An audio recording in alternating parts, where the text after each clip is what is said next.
आदरणीय महाशयों, भंते जी, यहाँ पर इस कार्यक्रम के अंदर मौजूद तमाम आदरणीय भंते जी, डीसीपी साहब,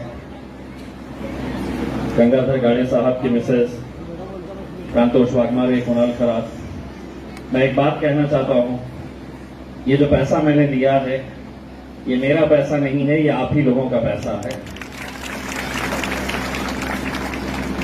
क्योंकि मुझे बनाया किसने है, तो मुझे बनाया आप लोगों ने है।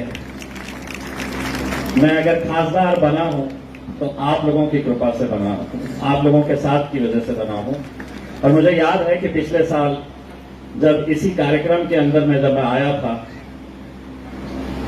तो उस वक्त मुझसे ये कहा गया था कि यहां पर पेवर ब्लॉक्स लगाना है, कंक्रीटीकरण करना है। और मुझे भी ये लगा कि महाराष्ट्र के कोने कोने से इतने सारे लोग यहां पर इस शुभ दिन के अंदर आते हैं, तो हमारे शहर की भी अच्छी पहचान होनी चाहिए। बाहर से आने वाला इंसान ये लेकर जाना चाहिए कि हम यहाँ पर बुद्ध लेनी के अंदर आए थे तो कितनी अच्छी सुविधाएं यहाँ पर थी। उस वक्त जब मुझसे कहा गया था कि यहाँ पर कुछ करना है तो मैंने फौरन है तो 10 लाख रुपए की घोषणा की थी। लेकिन एक बात मैं ये मानकर चलता हूं, ये कला आदरणीय भंते जी के पास है कि 10 के 20 फौरन करवा दिए थे उसने। और मैंने भी 1 मिनट का समय नहीं लिया था। मैंने प्रांतोष वाघमारे को ये कहा था कि ये पैसे का एक एक रुपये का सही तरीके से इस्तेमाल होना चाहिए।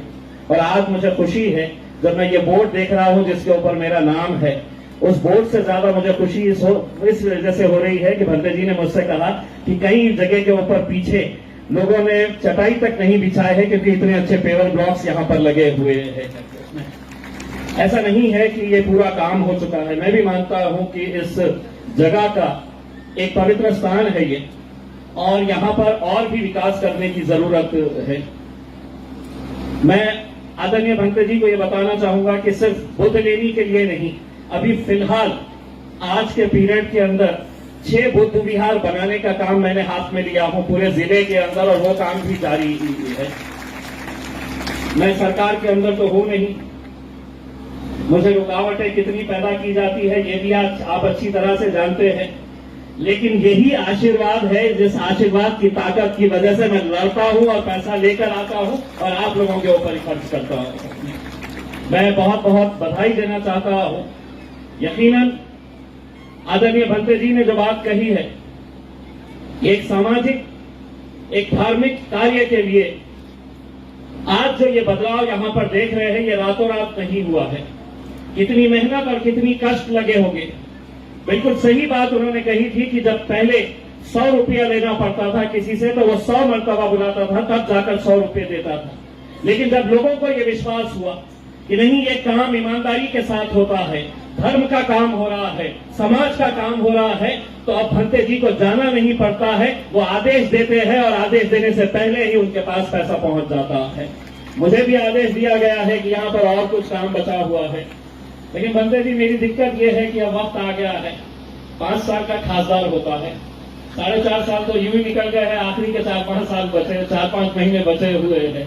अब आगे का नया भिड़ू, नया राज अगर होगा तो मैं आपको वादा करता हूं कि आपके जितने भी मसले हैं, जितने भी आपके विकास काम है, मैं उसको यकीनन पूरा करूंगा। मैं आज के शुभ दिन के ऊपर आप तमाम लोगों को बहुत बहुत बधाई देता हूं और यही उम्मीद करता हूं कि आप लोगों का आशीर्वाद, आप लोगों का साथ, आप लोगों का प्यार ऐसे ही बरकरार रहे करके। और भंते जी का जब भी जो भी आदेश आएगा वो बिल्कुल सर नीचा करके उस आदेश का पालन किया जाएगा। बहुत बहुत धन्यवाद। कला मुझे भी आती जो कला भंते जी के पास है। मैं सरकारों के पास जाके सर पटक लेता हूं कि मुझे कुछ दो मेरे चुनावी क्षेत्र के लिए, लेकिन देते नहीं है। भंते जी ने आदेश दिया है कि यहाँ पर एक ओपन जिम बनाया जा रहा है हमारे दादा साहब की तरफ से। प्रांतोष का कहना है कि उसके लिए 7 लाख रुपये लगेंगे करके। भंते जी, आपका आदेश सर आंखों के ऊपर 7 लाख रुपये इस जिम के लिए डिक्लेयर करता हूं मैं। बहुत धन्यवाद। सर्वांनी परत जोरात राहावं सर्वांना। देने वाले के लिए बहुत मंगल कामना और बहुत शुक्रिया और बहुत आशीर्वाद। धन्यवाद।